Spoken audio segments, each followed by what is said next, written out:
আসসালামু আলাইকুম মালয়েশিয়া প্রবাসী ভাইগণ, আশা করি আপনারা প্রত্যেকে ভালো আছেন। মালয়েশিয়া অবৈধ প্রবাসীদের স্বপ্ন কি সত্যি হবে? 2026 সালে মালয়েশিয়া কি খুলছে নতুন সুযোগের দ্বার? চলুন খবরে বিস্তারিত জেনে নেওয়া যাক।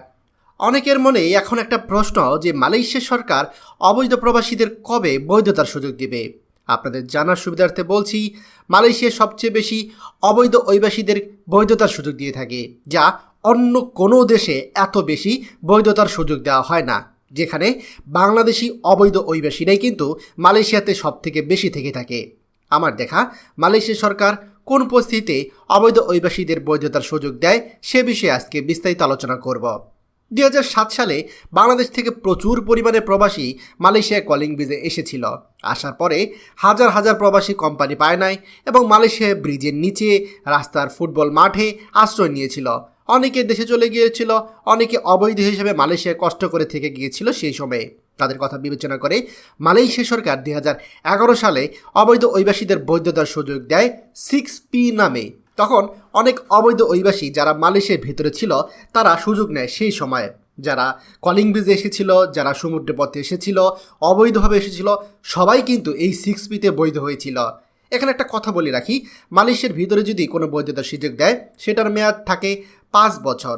5 বছরের পরে ভিসা লাগাতে জটিলতা সৃষ্টি হয় অবৈধ অভিবাসীদের বৈধতার আইনের কারণে। 2011 সালে যারা বৈধ হয়েছিল 6Pতে তাদের 5 নম্বর ভিসা লাগার পরে ভিসা লাগতেছিল না।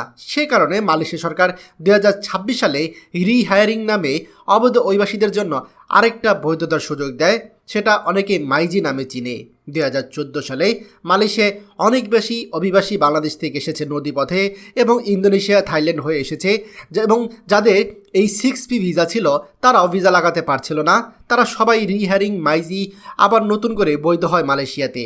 মাইজি ভিসার 5 নম্বর ভিসা পাওয়ার পরে আবার ভিসা লাগানোর জটিলতা শুরু হয় 2020 সালে, এবং এর ভিতর করোনা এসেছিল, অনেকেই ভিসা লাগাতে পারে নাই। করোনা শেষ হওয়ার পরেই 2021 সালে অবৈধ অভিবাসীদের জন্য আরেকটা বৈধতার সুযোগ ঘোষণা করে মালয়েশিয়া সরকার, সেটার নাম দেওয়া হয় RTK1। এর ভেতরে মালয়েশিয়ার ট্যুরিস্ট ভিসায় নদীপথে বা আগে যারা মালয়েশিয়া অবৈধ হয়ে গিয়েছিল তারা সেই সুযোগ গ্রহণ করে বৈধতা পায়। এরপর আরেকটা মালয়েশিয়া অবৈধ অভিবাসীদের জন্য সুসংবাদ আসে। মালয়েশিয়ার প্রধানমন্ত্রী পরিবর্তন হওয়ার পরে নতুন প্রধানমন্ত্রী আনোয়ার ইব্রাহিমের সম্পূর্ণ উদ্যোগে সংসদে পাশ হয় অবৈধ অভিবাসীদের একটা সুযোগ দেওয়ার জন্য। এরপর 2022 সালে যারা অবৈধ হয়েছে তাদের জন্য 2023 সালে RTK2তে বৈধতার সুযোগ দেওয়া হয়েছিল। যারা পূর্বে অবৈধ ছিল তারা বৈধ হওয়ার সুযোগ পায়। এরপর দেখুন মালয়েশিয়া সরকার কতবার অবৈধ অভিবাসীদের বৈধতার সুযোগ করে দিয়েছে।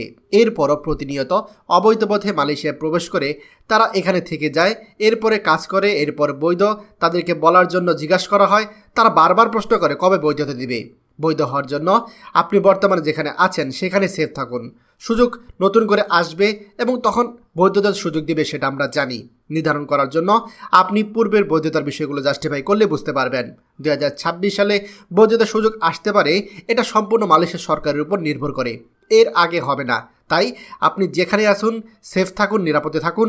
2 টাকা কমও যদি ইনকাম করতে পারেন তারপরও নিরাপদ জায়গায় কাজ করুন। নিজের যাবতীয় কাগজপত্র এবং পাসপোর্ট নিজের কাছে রাখুন, যেন বৈধতার সুযোগ দিলেই আপনি মালয়েশিয়াতে বৈধ হতে পারেন। RTK 3.0 বা RTK3 মালয়েশিয়াতে আসবে, আমরা এই অপেক্ষাতেই আছি। খবরটি আমাদের মালয়েশিয়া প্রবাসী সকল ভাইদের সাথে এখনই শেয়ার করে সবাইকে এই গুরুত্বপূর্ণ খবরটি জানার সুযোগ করে দিন। আর আপনি যদি আমাদের এই চ্যানেল নতুন হয়ে থাকেন অবশ্যই আমাদের চ্যানেলটিকে সাবস্ক্রাইব করুন, মালয়েশিয়া সকল গুরুত্বপূর্ণ খবর সবার আগে পাওয়ার জন্য। ধন্যবাদ সবাইকে।